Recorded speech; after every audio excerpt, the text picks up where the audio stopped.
Hola, hoy vamos a ver las medidas de resumen y la representación gráfica de variables cuantitativas.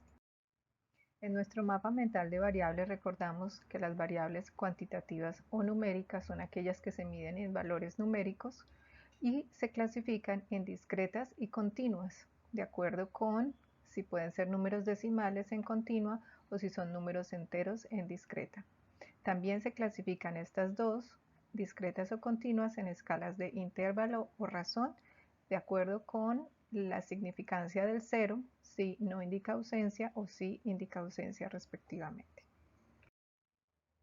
Las variables cuantitativas las podemos resumir con medidas de tendencia central como la moda, la media o promedio y la mediana.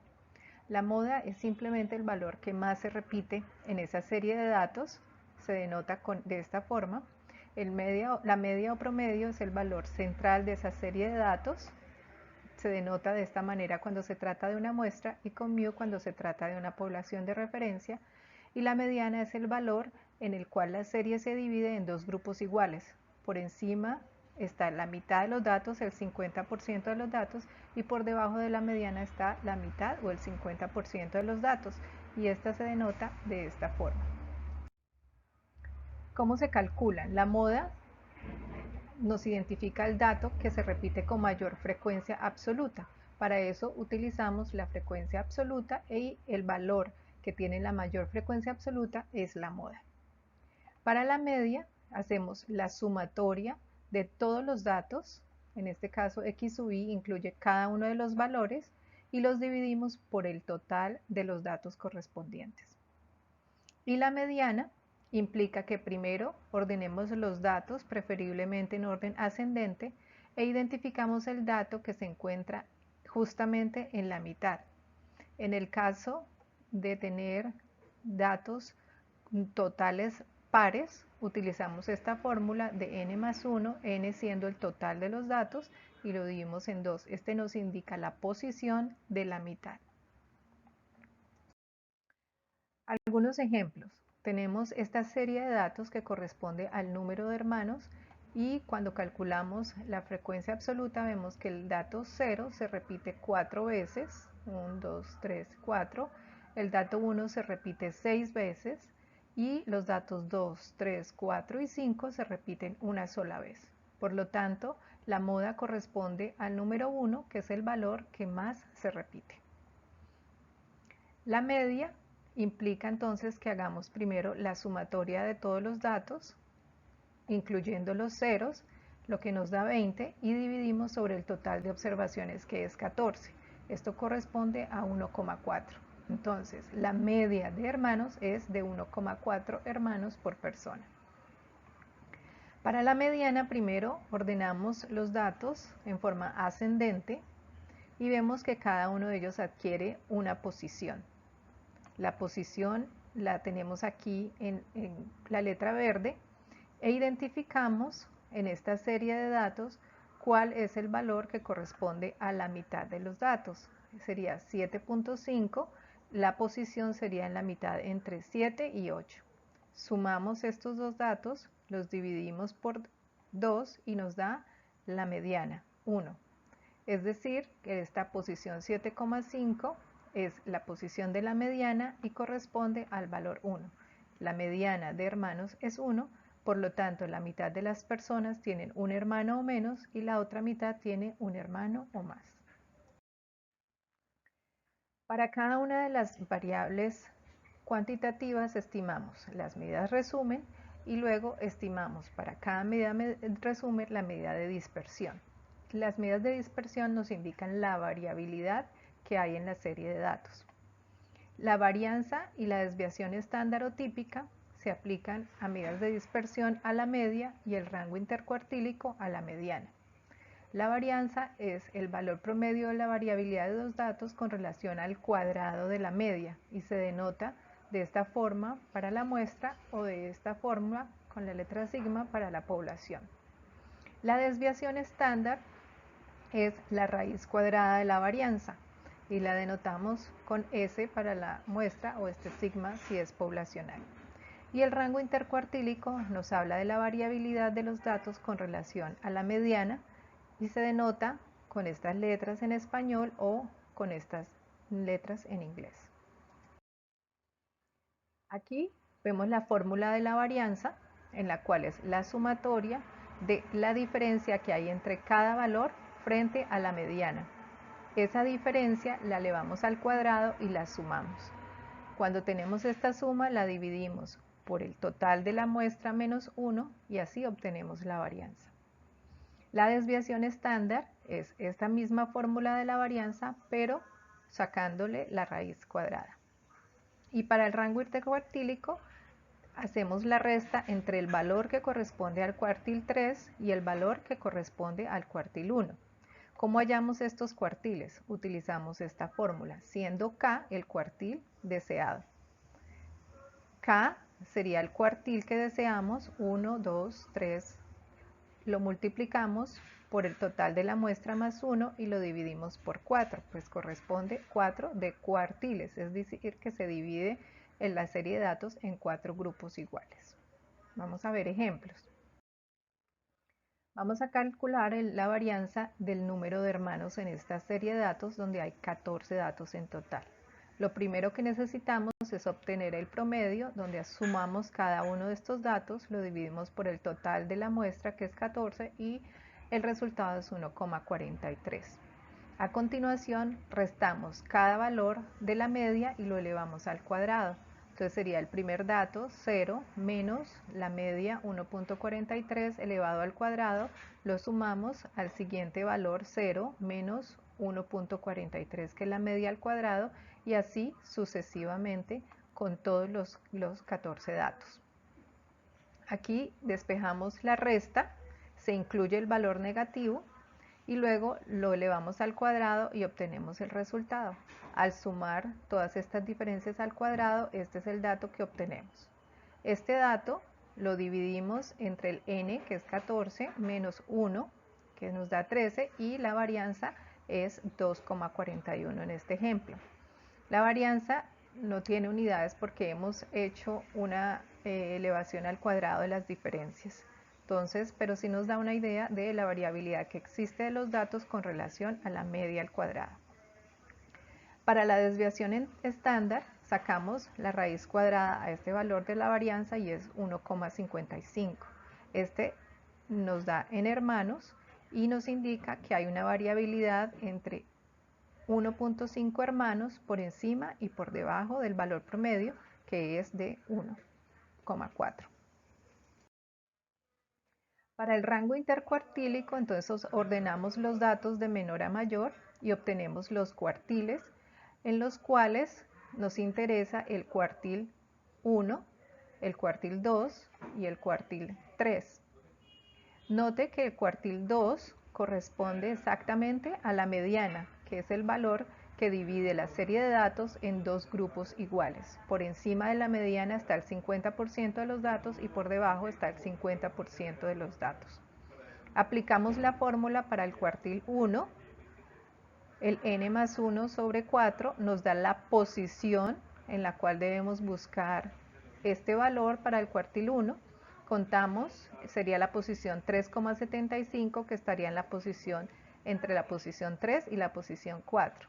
Como tenemos ordenada la serie de datos 1, 2, 3 y 4, entonces serían estos dos valores, sacamos el promedio de estos dos valores, que es 0. Para el cuartil 2, que es la mediana, utilizamos entonces 2, sería acá el cuartil que nos interesa, y obtenemos 7,5. Es la posición. Contamos 1, 2, 3, 4, 5, 6, 7. Como es 7,5, está en la mitad de estos dos valores. En la posición 7 y 8 sacamos el promedio de estos dos, corresponde a 1. Para el cuartil 3 utilizamos K3 por el n más 1, lo dividimos en 4 y nos da la posición 11,25, es decir, que ubicaríamos la posición, el promedio de la posición es 11 y 12. 1, 2, 3, 4, 5, 6, 7, 8, 9, 10, 11 y 12. Entonces sacamos el promedio entre estas dos posiciones, 2 más 3 dividido en 2 nos da 2,5. Hacemos La resta entre el cuartil 3 y el cuartil 1, 2,5 menos 0, nos da 2,5. Es decir, que los datos entre el primer y el tercer cuartil varían en 2,5 hermanos.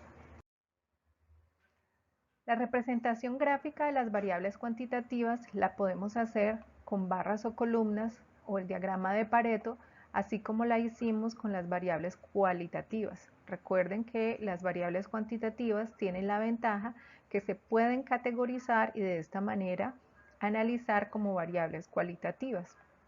Aquí, por ejemplo, vemos cómo una variable cuantitativa como la edad se ha categorizado en grupos de 10 años y se ha hecho una frecuencia absoluta utilizando una gráfica de barras o columnas verticales. Aquí también se ha usado en forma continua el tiempo en semanas y se ha graficado aquí la frecuencia relativa acumulada que, como lo vimos anteriormente, corresponde al diagrama de Pareto. Ya específicamente para variables cuantitativas podemos usar diagrama de líneas, ya que nos da una continuidad en la serie de datos. Aquí tenemos, por ejemplo, días posparto y tenemos acá el nivel de colesterol total. Entonces, de acuerdo con los días posparto, podemos, por ejemplo, calcular el promedio de colesterol total por cada uno de estos días y graficamos este promedio y podemos hacerlo en este caso para dos subgrupos, los que tienen alto o los que tienen bajo riesgo. Otro diagrama que utilizamos con frecuencia en variables cuantitativas es el diagrama de puntos o de dispersión. Aquí relacionamos el peso, que es una variable cuantitativa continua, con la estatura, que es también una variable cuantitativa continua, y ubicamos cada punto según corresponda para cada individuo su estatura y su peso. Aquí podemos interpretar cómo se ve esta tendencia de tener a mayor peso, también sube a mayor estatura, mayor peso. Entonces vamos a partir del valor mínimo hacia el máximo en orden ascendente y del valor mínimo hacia el máximo en orden ascendente. También podemos ver la relación cuando es inversa, es decir, que a mayor estatura, menor peso, por ejemplo, o cuando la relación es equilibrada, es decir, que no hay incremento, por ejemplo, en la estatura con el peso.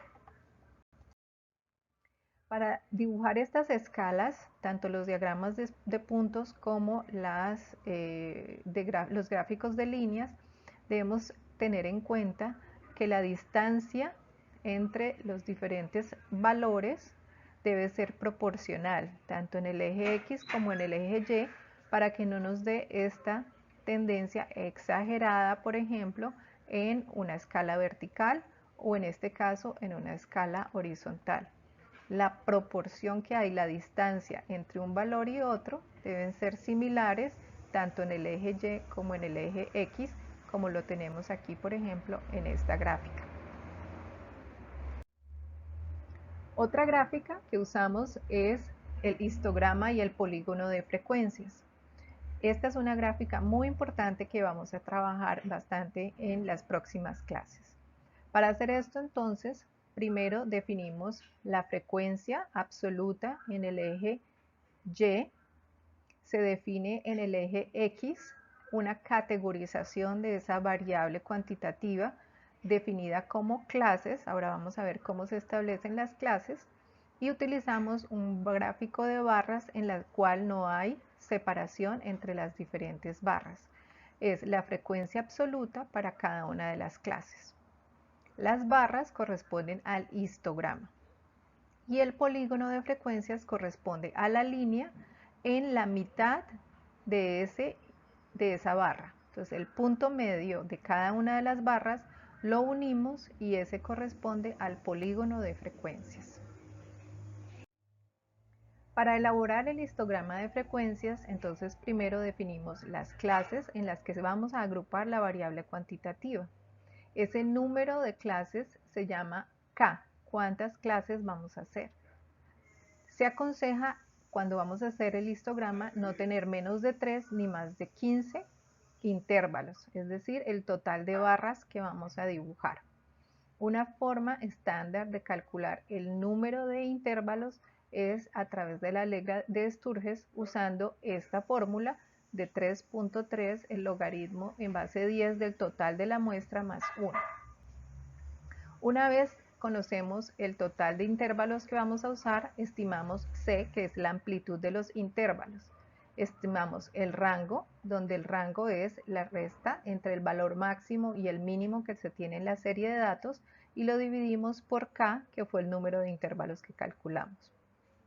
Los límites de cada clase son el inferior y el superior. El límite inferior es el valor inicial del intervalo de clase y el límite superior es ese límite inferior más C, que es la amplitud del rango.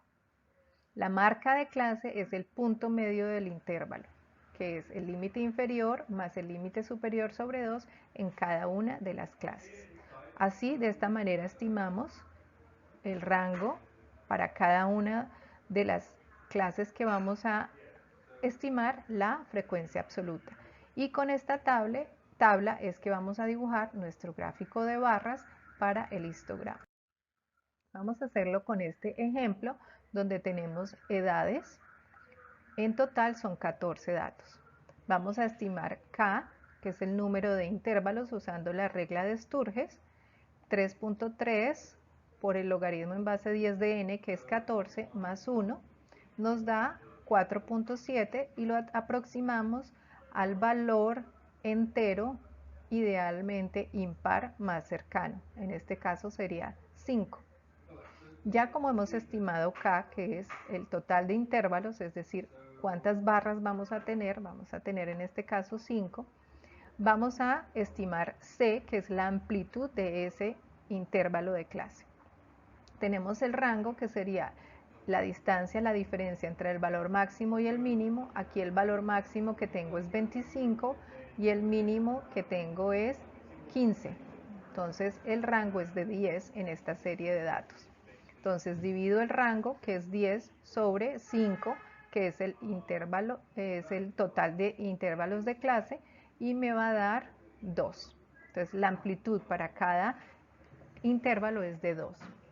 Los límites de clase entonces son el límite inferior de la primera clase, es el valor mínimo, que en este caso es 15, y el límite superior es ese valor límite inferior más C, que es la amplitud del intervalo, es 17.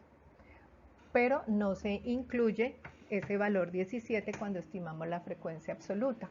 Entonces aquí tendría un solo valor, que es 15. La frecuencia absoluta sería 15 para este primer intervalo. Sería 1 para este primer intervalo entre 15 y menos que 17. Para la segunda clase el límite inferior es 17, que era el límite superior de la siguiente, y le sumamos 2, que es la amplitud del rango, nos da 19, pero sin incluir 19, es decir, cuántos valores tenemos entre 17 y menos que 19.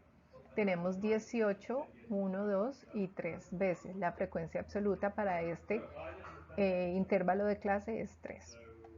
Para la tercera clase entonces tenemos 19, que era el límite inferior de la anterior clase, y le sumamos 2, que es la amplitud del rango, nos da 21 como límite superior, pero sin incluir 21. Contamos el total de datos, que está entre 19 y menos que 21. Y tenemos 1, 2, 3 y 4. Entonces la frecuencia es 4. Y así sucesivamente para cada uno de los intervalos de clase. Aquí tengamos en cuenta que nuestro límite inferior en la quinta clase sería 23 y el límite superior 23 más 2 sería 25, lo que nos daría una frecuencia de 4. Sin embargo, el 25 no se incluye. Por lo tanto, vamos a adicionar una sexta clase entre el 25 y el 27, en lo que nos da una frecuencia de 1 para poder incluir este valor máximo. Vamos entonces a graficar esta tabla de frecuencias para cada uno de los intervalos. Aquí arranco en el valor mínimo, que es 15, y aquí voy a tener el valor máximo del límite superior del último intervalo de clase y la frecuencia absoluta. Recuerden que las barras es el histograma de frecuencias y hallo el punto medio entre esta barra y este punto medio lo uno con una línea y ese es el polígono de frecuencias. Una forma típica de identificar nosotros el histograma de frecuencias son las pirámides poblacionales. En las pirámides poblacionales tenemos la frecuencia, en este caso relativa, de la distribución de una variable cuantitativa continua como la edad por grupos quinquenales de edad. Miren que en esta está de 0 a 4, 5 a 9, es decir, el intervalo de clase sería de 0 a 5, no se incluye el 5, la edad en este, sino de 0 hasta 4, y se establece la frecuencia que hay, en este caso separado para mujeres y para hombres. Y en esta gráfica nos están comparando cómo era la pirámide poblacional de Colombia en el 2005 en azul y en el 2018 en rojo. Y vemos cómo hay menos cantidad, menos frecuencia en los bases de la pirámide, es decir, los grupos de edad menores de 15 años, y cómo está aumentando los grupos de edad en los mayores de 50 años, por ejemplo. Otra forma de graficar las variables cuantitativas es a través de tallos y hojas. En este caso, el tallo corresponde al primer dígito o dígitos de la serie de datos y la hoja corresponde a los últimos dígitos de esa serie de datos. Para eso, primero ordenamos los números de mayor a menor, de menor a mayor, se identifican los tallos, que son los primeros dígitos, y se listan verticalmente, y luego identificamos las hojas, que son los últimos dígitos, y se describen horizontalmente al frente de cada tallo correspondiente en forma ascendente y separados por una línea vertical. En este ejemplo tenemos la edad, lo ordenamos de menor a mayor, identificamos los tallos, o sea, el primer dígito, tenemos 1 y 2, que es el primer dígito que tenemos en esta serie. No tenemos 30 ni 40, solamente 1 y 2 que corresponden a nuestros tallos. Trazamos una línea vertical y vamos a identificar las hojas que corresponden para cada dígito. La hoja sería el último dígito, en este caso 5, lo separamos por coma y vamos solamente registrando los últimos dígitos que corresponden a este tallo de 1. Pasamos al dígito 2 que corresponde al tallo 2 y vamos a completar nuestra gráfica con las hojas, es decir, los últimos dígitos donde el primer dígito es 2. Y de esta manera podemos graficar la frecuencia de los valores que están en este grupo del dígito 1, en este caso decenas, y en este caso del 2. Finalmente tenemos otro gráfico que se conoce como cajas y bigotes o también cajas y alambres, es este gráfico de acá, y en el cual les dejo la tarea, pueden hacerla en grupo o individual, de investigar cómo se elabora el diagrama de cajas y bigotes, y lo pueden aplicar utilizando los datos del número de hermanos o de edad que hemos utilizado en esta presentación. La interpretación de este gráfico, como ven, tiene dos líneas y una caja. Sería la caja esta y estas serían los alambres o los bigotes. Se puede graficar horizontal o también verticalmente o también horizontalmente. Esta caja está limitada por el cuartil 1 que calculamos anteriormente. Esta se traza una línea en ese cuartil 1. La siguiente línea corresponde a la mediana o al cuartil 2 y la tercera línea corresponde al cuartil 3. Estas se unen para formar una caja cuya amplitud corresponde al rango intercuartílico. A partir del Q3 multiplicamos 1.5 veces el rango intercuartílico y lo sumamos a este límite del Q3 para identificar los valores que por encima de este límite sean superiores en la serie de datos y los identificaríamos como valores extremos o outliers superiores. Y igualmente podemos hacer con el límite inferior, en el cual tomamos el Q1, le restamos 1.5 veces el rango intercuartílico, tenemos ese como un límite inferior, y aquí, aunque no existen, tendríamos valores que en la serie de datos estuvieran por debajo de este límite, corresponderían a outliers inferiores o valores extremos inferiores.